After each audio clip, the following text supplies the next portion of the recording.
যে তুমি যে খাবারটা নিয়ে এসছো, যে টাকাটা নিয়ে এসছো, সেটা তুমি হারামটা নিয়ে এসছো, তাই তোমার বাচ্চা কি করে হালাল দিকে যাবে বলো?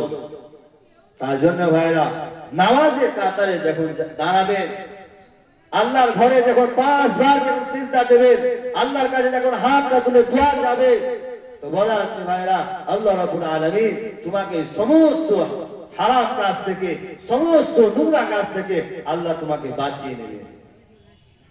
আমার ভাইরা যারা বাইরে দাঁড়িয়ে আছেন, ওনাদেরকে আমি অনুরোধ করছি ভেতরে এসে বসেন। কেন কি আপনাদের জন্যই জলসাটা করা হয়েছে। আমাদের যে কমিটির ভিতরে যে ভাইগুলো ছোট বড়, ওনার বিভিন্ন রকমের এদিক ওদিক ছুটিয়ে ছুটিয়ে, এই যে দেখতে পাচ্ছেন লাইট আবার গিয়ে এত বড় স্টেজ, এই সমস্ত জিনিস যে করেছে, ওনারা বহুত কষ্ট করেছে আপনাদের জন্য।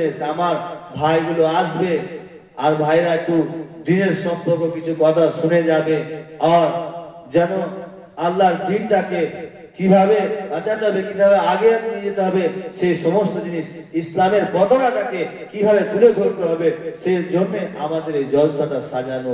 এটা কোনো এমন একটা না সে আমি আসলাম আর চলে গেলাম, না, এখানে এসে শুনতে হবে সে কি কথা বলছে। মৌলানা সাহেব যে এসছেন, উনি আমাদের যেই কথা বলবে সেই কথাটা আমি ডায়েরিতে লিখে নেবো, আর তার উপরে আমল করবো ইনশাআল্লাহ। করবেন?